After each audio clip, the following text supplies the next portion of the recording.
the only one who had a late night, but just like everyone had a late night.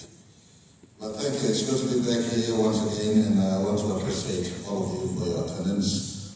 If there is any ministers of state here and members of parliament, I want to acknowledge them. Thank you, Susil, and thank you, Greg, for the opening remarks and your welcome of me into the podium. I want to appreciate Kidabek for continuously being the host of Back to Business Breakfast that we are becoming a regular partaker of. Even in the life of the politics, please continue to invite me to this place. All right, I want to also appreciate all our development partners who are here, all heads of missions from our partner nations who continue to be with us. Thank you for your presence. I want to acknowledge all of our executives of businesses. Thank you for coming by very early. And I want to acknowledge the media. If you're here, please uplink good messages to our country. And I want to acknowledge each and every one of you. It is my pleasure to be once again here. And I want to start by saying two words. Thank you for all you have done to our economy thus far. And secondly, I want to apologize, not just for the events of the 10th of January this year, but I apologize for any downside.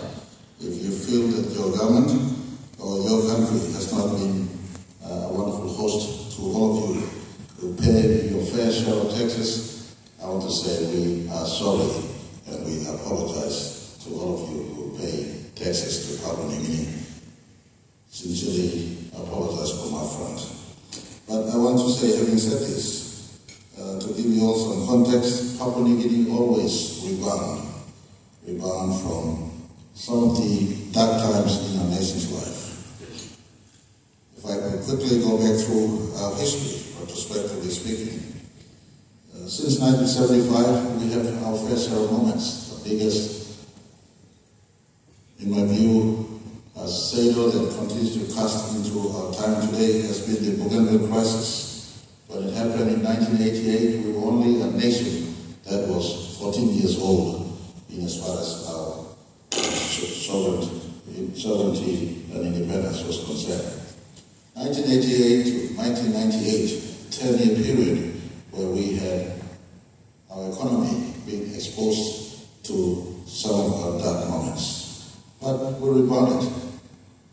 If I want to put my finger on another moment in our nation's history, the 2011 to 12 political contest, we rebounded after this. And many other moments of stress in the economy, we continue to rebound.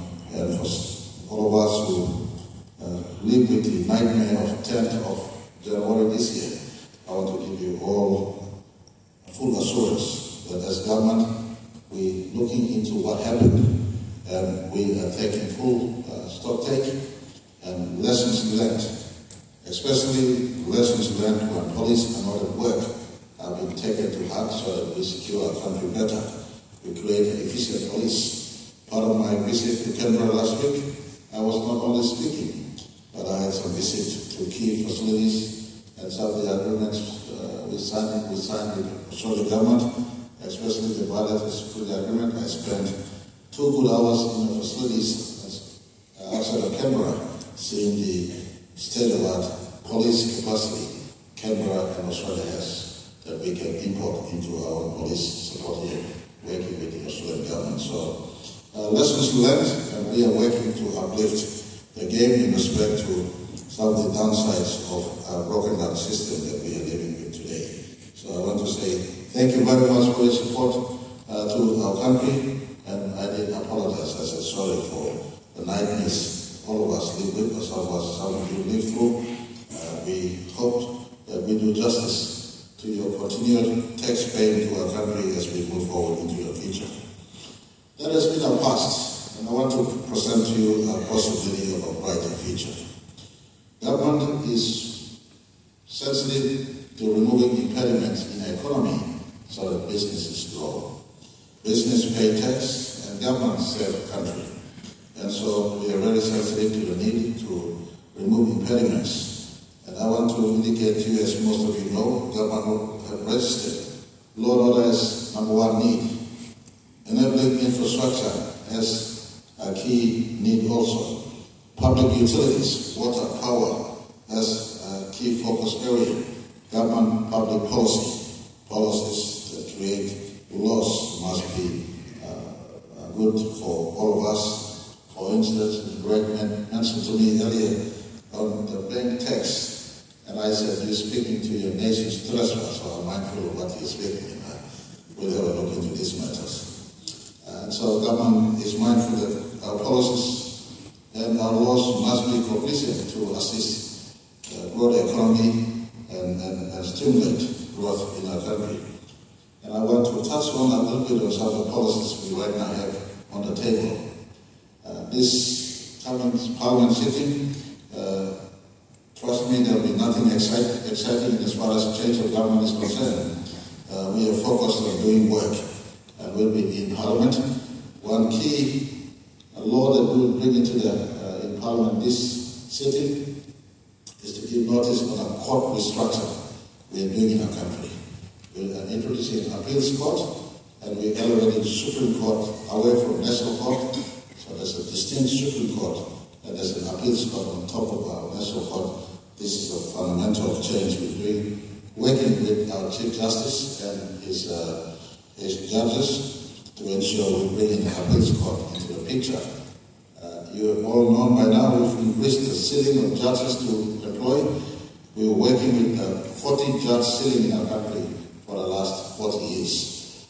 When we took office, we looked into this downside. There's been a lot of backlog of court cases, and so we've already uplifted the court judge ceiling to 200. I want to thank Australia government who's given us commitment to assist in personally in the space of our law and justice sector. That includes asking them to assist in additional judges to be recruited from common jurisdictions. That work is going as I speak. So the additional judges and the court restructure going on should embrace or enroll rather our country in as far as judicial and justice dispensation, better, efficient judiciary. Why do I put this up front to all of you in my conversation this morning? It is to signal that we want an economy that is functioning in a lawful environment where the judiciary is functional, quick, real-time dispensation of justice in the case of arbitration or disputes, or in the case of conflict resolution, and that should assist us government with a stronger, fairer, more efficient judiciary. On top of this one, our Independent Commission Against Corruption will continue to be supported, ramped up, to ensure your hard-earned kina is not wasted in the public spending that is taking place in the economy. In the other policy aspects, to support businesses, our ramp-up focus on opening up our country through enabling infrastructures will carry on and continue. Our focus on key utilities will carry on. In case some of you do not know, my government invested 110 million kina, I beg your pardon, we now are uploading 54 megawatts of power from Edebu Hydro into Port Moresby grid, working with our investment partners, our development partners, hopefully this time next year we will have stabilized Port Moresby power supply and lay power supply. We're targeting Port Moresby and lay at the very earliest, being the two urban areas that host major businesses and major industries. We're also working to ensure everything is reflected. We're working to ensure our telco system is modernized and updated with reliable internet connectivity in our country. And so these are focus areas in key enabling infrastructures and utilities. We're also working for those of you who in the agricultural sector, price support and freight support will continue on in the agricultural sector to ensure most of the people who are out there unengaged on their own land are moving into productive SMEs, that is agricultural based. And government has a special interest in import replacement at the very earliest, our focus on food import replacement, replacing rice, replacing beef, replacing poultry, replacing pork. In a nation that has been looking after pig for over 1,000 years, I don't know why we're still importing pork from outside. So these are areas that we are looking on. We have an import replacement, and I'm putting this to you so that those of you in the business can look at other areas of investment. I want to ask Namban Super and NASFAM and others, the emergency group companies.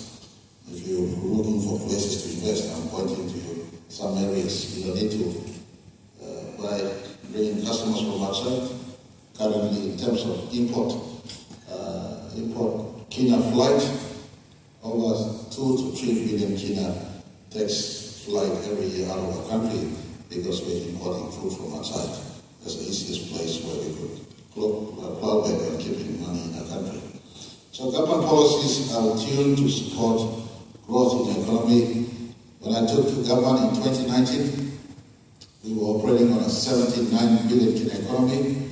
Today, you don't have to ask James Marape. You ask IMF, World Bank, ADB, and all partners in our economy. We are living in a 110 billion Kenya economy. When we started in 1975, we were an economy under 5 billion Kenya. And so to give you some context, in 44 years, we grew our economy by 74 billion from 1975 to 2018. From 2019, despite COVID-19, and despite the imported inflation as a result of the war in Ukraine or COVID-19, we were still able to work using our fiscal policy to spend in the economy. The last 5 budgets I presided over, we spent 101 billion Kina into the economy, and I want to thank all of you who paid the fair share of tax. A big part of that came from domestic revenue and internal revenue, but we did also receive support from concession lending by our economic partners. And I want to thank those who lended to us, IMF, ADB, World Bank, Australia, Japan, stood in a big way to support us in the last 4 years. I want to step back and thank these partners for assisting in financing the deficit budget. Thank you very much, our economic partners. It was never easy. In 2020, for instance, it was COVID-19 period, and we had an 8% deficit. But if you look at how we are consolidating our budgets, from an 8% deficit, we've been reducing down. Today, we're under 4% deficit on our way towards possibly a surplus budget in 2027. And my treasurer, the Honorable Stanley, when he was handing down budgets 2 years ago, he did put to the country for the first time a clear path towards debt elimination by 2034. And so I just want to encourage all of us as government. James Marape may come and go, but our democracy will prevail. Leaders who come after me will still be cognizant of the need to support businesses, and we will still be at work. The country we live on. Don't worry about political noises. The country we live on. The country is a growth country. The next 15 years, what's today to 2038? What's today to 2038 is possibly 14 years, correct? The next 14, 15, 16 years is the most exciting years for Papua New Guinea coming up. And some of those of you who want to die in the next 18 years. I don't think any one of you in this room wants to die in the next 18 years. You want to be still alive. I speak to especially those of you who are Papua New Guinean citizens. I speak especially to those of you who have been Papua New Guinean corporate citizens for a long time. I took it to heart that 43%, and this morning Mr.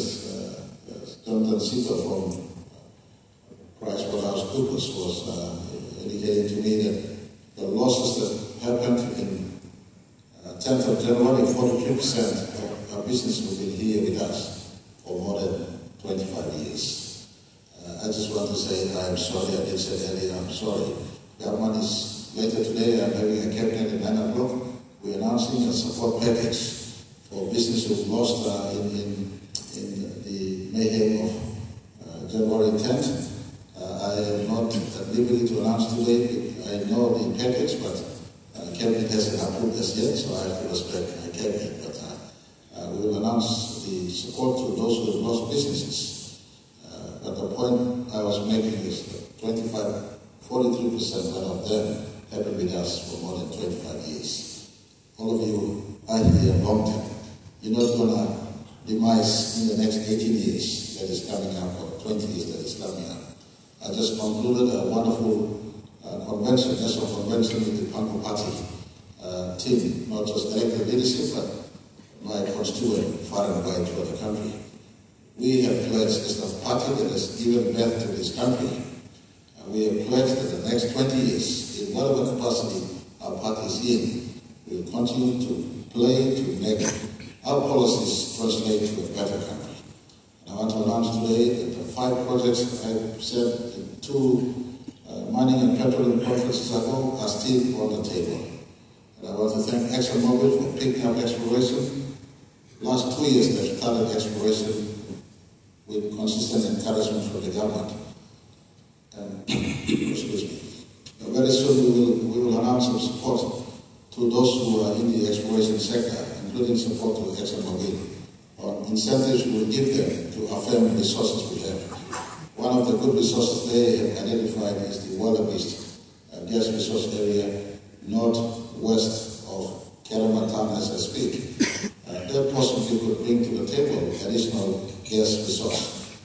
And therefore the industry have informed me the constructions take place, there will be construction activities from Papua, Penang Energy, Papua Energy, Penang Energy, the small Pasca Energy that we will bring into the picture, as well as water-based project that should see construction running from 2025, fingers crossed, all the way to 2038, 2039. If one PNG LNG construction could have uplifted our economy from 20-30 billion Kenya economy in the 2010s to a 40-50 billion Kenya economy in the 4 years long after construction was complete. Imagine 4 projects in as far as energy is concerned in the construction dollar residual value to the economy in the next 15 years that is coming. I'm not discussing Wafi Gold is coming on the table. POGRA, in the new POGRA structure where PNG beneficiaries will have residual value of the economy at 53%. This gives you an indication that you're in a growth economy. If you have been with us for the last 49 years, remain with us for the next 49 years. I give you assurance this morning that we will look into the areas where government needs to improve on so that you live in a fairer tax regime, you live in a better policy environment. We commit to you to improve on our policing. I've already given instruction to the police, Commissioner and Defense Commander, no ill-disciplined policemen and women or soldiers must be out of the forces. And so this is what we're doing to tidy up all the spaces. I hope within the next 5 years or 6 years, you hold me to account for my commitment to the country. This is not just my commitment, but my generation of leaders and anyone who comes after me. This is the commitment we make to business in our country, because you pay your tax and we operate as government. Partnership between government to business is important. We acknowledge this. I give you full assurance. All impediments you tell us, we hear. All impediments we see also, we will act upon. And together, in the next 5 years, hopefully, we live in a better country. Thank you very much. Have hope, have faith in Papua New Guinea. You're in a growth country. We'll tidy on what we need to tidy so that in the future, you continue to return dividends to your shareholders and you continue to invest in Papua New Guinea. Thank you very much, Cecil, for receiving me and hosting me. Great. Thank you very much once again. God bless.